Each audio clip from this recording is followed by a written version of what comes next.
Poor parents are often under stress, and they're less capable of giving their children the nurturing that they need.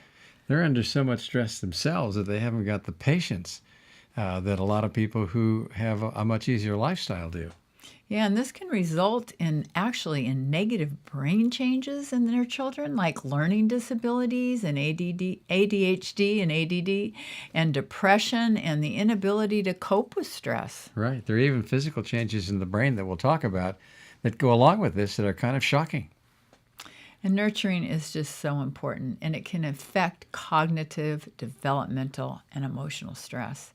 You know, this sounds as bad as a side effect from a medication. Oh, absolutely. Like birth defects even. I mean, these are things that we should be paying attention to that we don't really think much of. We don't realize that people that are born with a silver spoon in their mouth oftentimes have a much easier life. And when they do, they have more time to listen and care to their children.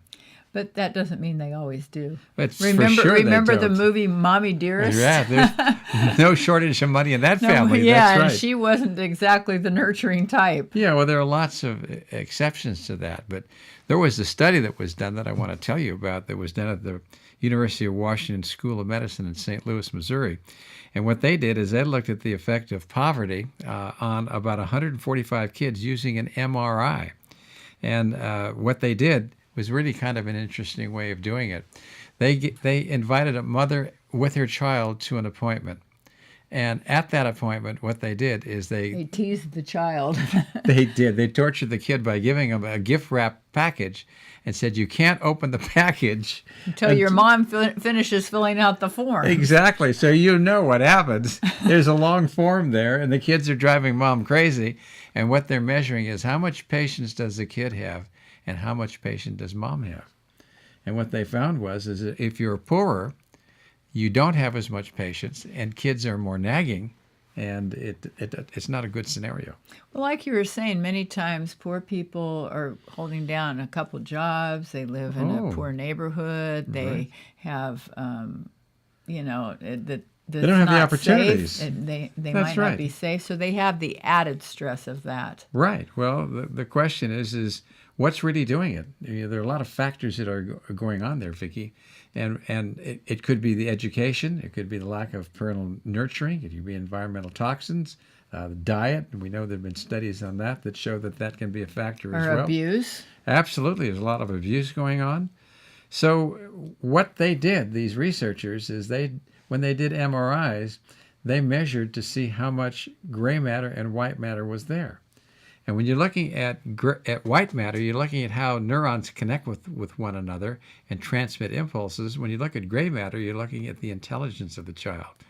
Then they went further and looked at the amygdala, which is the center of emotion in the brain, and looked at the hippocampus, which is where intelligence and creativity come from. And they were smaller, physically smaller, in those kids that weren't nurtured. Well, also just think about it, how a child is treated can affect their self-confidence. Oh, another factor. And their ability to learn. Absolutely. And then think about if they have a mom that's depressed. There was another study that showed the effect of a depressive mom on her baby. Mm-hmm. So all these things put together make a lot of difference, not just in your child's emotional state, but also in their development and Right, and just the way they function in life. So we should be paying attention to things like this. We should be looking at wellness and prevention. We should be treating those indigent families that don't get the medical care that they deserve. We can spend $1 trillion on a war without batting an eye. And when it comes to helping our kids that are in underprivileged areas, we're very remiss. And there's really no excuse for that in a society that wants to take care of all the people that are in the society. So the business of nurturing is more important than you might have thought. We know that our thoughts change our DNA. We didn't know that our thoughts would change the size of different parts of the brain and put kids at a big disadvantage just because they don't get nurturing. So you need to nurture your loved ones. It makes me happy and smarter. Try it. You'll like it.